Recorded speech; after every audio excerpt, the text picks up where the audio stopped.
O câncer de próstata é o segundo tipo de câncer mais frequente nos homens no Brasil. Segundo a Sociedade Brasileira de Urologia, 60 mil novos casos vão ser diagnosticados ainda nesse ano de 2020.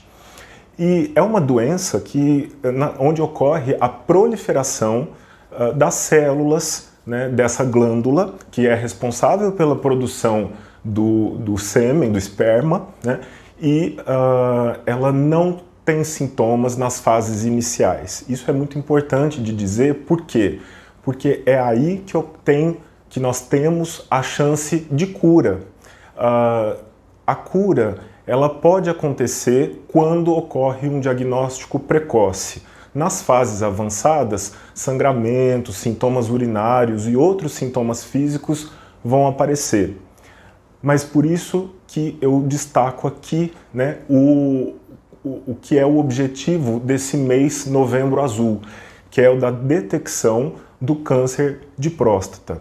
É muito importante, né, que os homens acima de 50 anos ou de 45, caso eles tenham fatores de risco, como, por exemplo, histórico familiar de câncer de próstata, homens da raça negra e homens obesos, né, esses devem fazer o acompanhamento a partir dos 45 anos. E né, no restante dos homens, a partir dos 50 anos. Visitas regulares ao urologista, né, para que ele possa fazer o exame de toque retal e também pedir os exames de sangue, né, dentre eles o PSA, que é um exame que ajuda a diagnosticar tumores da glândula.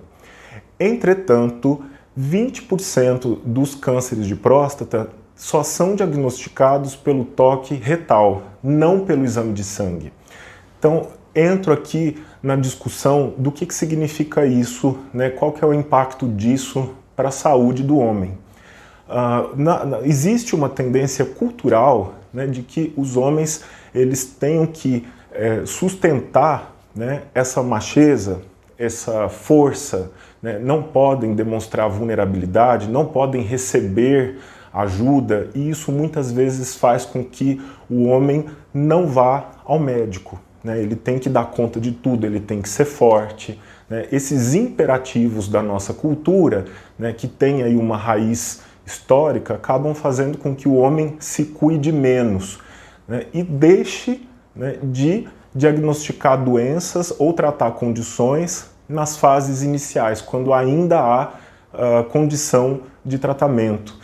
E essas condições, como é o caso do câncer de próstata, acabam sendo diagnosticadas muito lá adiante, quando já há sintomas e quando as chances de cura são menores.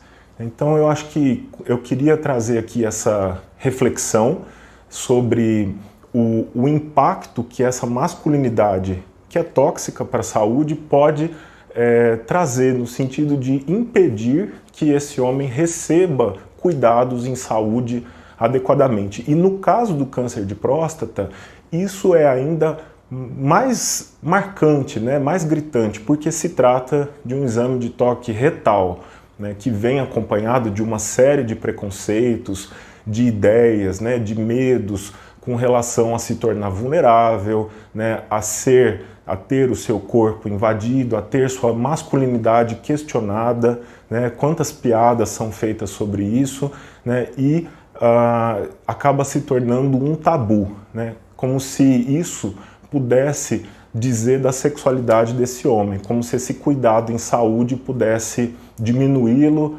frente aos outros homens, o que não é verdade, né? Nós estamos no século XXI, é hora da gente repensar esses velhos conceitos para que o homem possa viver mais e melhor. E falando em viver mais e melhor, ainda falando, né, sobre o câncer de próstata, cerca de 30% a 50% dos homens que têm a doença apresentam alguma situação, algum problema emocional, psicológico, que podem ser depressão, ansiedade, né, além de dor, claro, e disfunção sexual. A ansiedade está relacionada tanto com o diagnóstico, né, com esses exames de acompanhamento, com o medo da recorrência da doença depois que ocorre a cura, ou seja, que a doença volte, né, das consequências que podem ser a disfunção sexual, como eu disse, a dificuldade de ter ereção, né, a impotência, mas também de ordem econômica, financeira, até mesmo o medo da morte e o medo de perder essa masculinidade. Tanto é que a impotência muitas vezes leva, ou as disfunções sexuais levam a um afastamento do homem em relação à sua companheira, né? Porque como ele sabe que vai ter dificuldades nessa área, ele acaba se afastando para não ter a sua performance avaliada, né? Porque ele não vai conseguir na cabeça dele uma boa performance, então ele nem vai tentar para não ter essa masculinidade questionada ou posta em xeque. E isso acaba impedindo com que esse casal se satisfaça utilizando todas as formas possíveis de intimidade, de sexualidade, de exploração das regiões erógenas do corpo, que vão muito além da penetração. A depressão também é muito frequente no câncer de próstata e está relacionada com todos esses aspectos, mas um dado interessante que eu acho alarmante é que ela reduz o sucesso do tratamento. Quando a pessoa tem o câncer e depressão, a sobrevida dela, né, é de 10 a 20% menor. Então é necessário que essa pessoa que esteja enfrentando o câncer de próstata tenha uma atenção também em saúde mental, para que ele trate a ansiedade, a depressão e consiga com isso ter melhores resultados no tratamento do câncer e com isso mais qualidade de vida e também sobrevida. Então esse era o recado especial que eu queria dar nesse primeiro vídeo de novembro, o Novembro Azul, o mês de conscientização em relação ao câncer de próstata. Obrigado por ter me acompanhado mais esse vídeo e eu volto semana que vem com outro tema que envolve saúde e saúde mental. Um abraço.